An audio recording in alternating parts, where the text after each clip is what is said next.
Good morning, guys. Welcome back to the channel. Um, Here we go again. So earlier started this thing up to go meeting out here in Greenbrier and some other stuff, and we have no AC again. So turn the truck on. We'll just turn the key on for right now, and then auto again. It's set at 60. Turn this up. Hot air. I mean, it's just like you turn the heater on. Now, this does work because if you turn it up to 90, which is just a little hotter than it is today, it does heat up and it kind of slows down. Whereas if you turn it back all the way down, it does speed up to try to,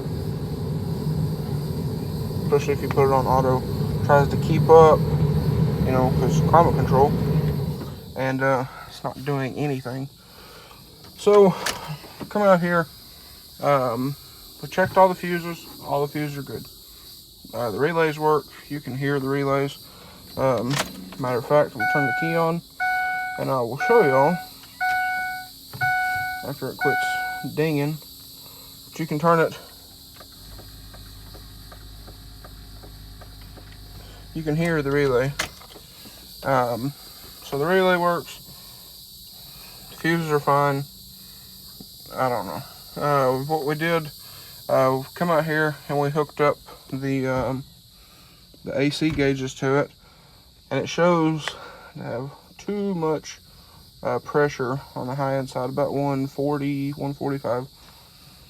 So we're going to try to, we have a way to safely and EPA friendly way to bleed off some of the pressure, and that's what we're going to do right now. Okay, so we just bled it down to roughly 70, 75 pounds, and still we ain't got nothing. So there's a few more things we're going to try, but it's getting kind of late on us. I don't know if we're going to get it tonight. But I think we might try to bleed it down some more and then try to put some fresh Freon in it and see if it makes any difference. I don't know. I don't know at this point, but we'll see what we can figure out. Well, I presume, he does too, that this thing's probably got a block in it somewhere. When we replaced everything in the AC system, we replaced the dryer, the orifice tube, the compressor, the high pressure switch, the low pressure switch, all the fuses, all the relays, new computer, put the wiring harness in it when we had the engine problems. So everything is new other than the condenser.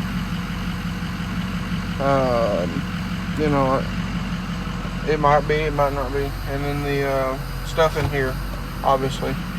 So we're gonna say that the orifice tube may be stopped up, because when I replaced that orifice tube, when we put the compressor on it, it was just full of junk. But what we did, we hooked the gauges on this thing and tried to put Freon in it. We completely drained it. Again, a safe way of doing it. It's not like we just let it out into the air or anything. So the proper way to do it, we drain the AC system completely, zero pressure, and we didn't get a whole can put in this thing and the pressure spiked. So I'm gonna say we need an orifice tube. So the guy that bought the pool is actually here getting sand. I don't know why, but anyway, he's getting sand. So probably when he heads out, or maybe here in a minute, I'll run up here, see if I can get an orifice tube and throw in this thing, and then I guess we'll go from there. Alright guys, so we're gonna let that pile sit down there and kind of try to cool off some. We're gonna take the blue truck up there. Sorry if it sounds like I'm out of breath, because it is. It's hot. It's not so bad hot. It's humid as can be. Also, if you're wondering, we moved the white truck. It's right here now. And I will tell y'all, I'm going to be so happy to have 2 vehicles that both fully function. That way, when something stupid happens like that, I can hop in the other one and still go on about my day. So, I'll be super happy for that. I ordered more parts for this guy last night, and they're on their way. So, hopefully, we have this thing on the road here very, very soon. I want to get that done, and then we get the 6.0 done, and then after the 6.0's done, sometime this summer, we need to tackle the roof here on the garage.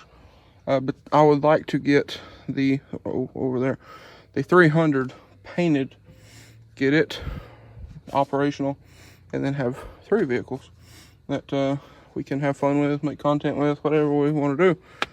And again, we don't have to worry about, you know, this one breaks, oh, I got nothing else, you know. So anyway, something I'm kind of looking forward to. And with this thing, I'm just ready to have it back in general. But guys, let's run up here. We'll see if we can find an orifice tube. Come back. It'll probably be dark by then. It may not be, but probably will be. But we will see if we can get that thing replaced. Try to put more Freon in the system. And hopefully, fingers crossed, our AC system works again. Alrighty guys, so it's now the next day. We picked up a new orifice tube yesterday. But being as we have everything completely discharged, to replace the orifice tube, all you gotta do is disconnect this line and it'll be right here in this tube. Alright, so here is our, well, the one we replaced last year. Now basically all you have to do is reach into that tube with a pair of needle nose pliers. You can grab it and pull it straight out. But now we go ahead, put our new one in. This one is pretty rough looking. But to think of it, the old one that we pulled out was full of a bunch of stuff. Like they had put stop leak in the system or something other. But we'll get that in there. We'll probably have to pull a charge on the AC system. And then we can go ahead and try to get it recharged. Alright guys, so I got the vacuum pump out.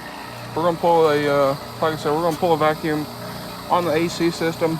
Then we're going to shut it off. We got to run and grab some Freon. Going to put some fresh Freon in it. We'll have to go run and grab some Freon. And while we do that, we're going to let it sit, see if the system leaks down at all, which would again indicate a leak. But I will say it is a bit concerning that this guy has metal shavings all over it. It's generally not a good thing. And another thing that's kind of concerning that I noticed yesterday is the white residue here on my coolant bottle, which is generally not a good thing either. So hopefully it's just nothing big. But with my luck, it is generally always big. So I guess we'll just have to see. We had intended on doing a coolant flush on this truck here before very long and adding a coolant filtration kit, but just haven't really gotten around to it. I need to order everything to do it with, but if you have any suggestions for coolant for these, I know these trucks are very particular due to the oil cooler, EGR cooler, and the front cover on these engines. Drop a comment down below if you have a 6.0. Let me know, what do you run in your truck? Do you run any additives or anything like that? Because I know these front covers are bad about corroding, and so are the heads. So y'all let me know. But like I said, we're gonna pull a pretty good vacuum on this thing for probably another 10 minutes or so. and then while we're gone, we'll see if it leaks down any, and I guess we'll go from there. Alright guys, so while I've been working on a top secret project over here, that'll be a couple more videos from now. He has been charging the AC system, and the compressor won't kick in. So right now what he's trying to do is jump the compressor and make it kick in, and see, you know, if it will move, or do we need another new compressor. So I guess, well, like I said, while I'm working on this, he's been working on that. So I guess we will see what happens here shortly. Alrighty guys, so we went ahead and like I said, while I was working on something, that'll be in another video. My grandpa went ahead, he got this thing charged up, or as much as it would take. It's not full, but the clutch won't kick in. So the AC clutch won't kick in. So what he did is he jumped the relay over here, put power to it, everything, and it will not kick on. So what we're thinking is either something happened to the wiring. We're not going to get to check it today. The truck's hot. Set it out here with the hood open and try to get it to cool down, but it's still super hot. Because we had to take it up to Greenbrier and do some stuff a while ago. But we're thinking it's either the wiring, being it won't kick on at all, or maybe the clutch locked up altogether. Don't really think so, because the air worked one day and then didn't the next. It worked fine and then just didn't. So we'll have to do some searching probably tomorrow. Tomorrow's 4th of July, so he's off work. I don't know exactly what we're doing, but we'll get that checked out this weekend at some point in time. But guys, that's probably going to be a wrap for this video. You know, kind of sucks. It is what it is, to be honest with y'all. Been working on the white truck, so I figure this one's just jealous a bit. Spending too much money on that one. But I have some stuff in for the white truck. I have some stuff in for this thing that I was working on a while ago. So y'all stay tuned. But anyway guys, like I said, that's going to be a wrap for today's video. If you guys enjoyed today's video, please drop a like and comment down below. Hit that subscribe button. Thanks for watching guys. I hope everybody has a great day.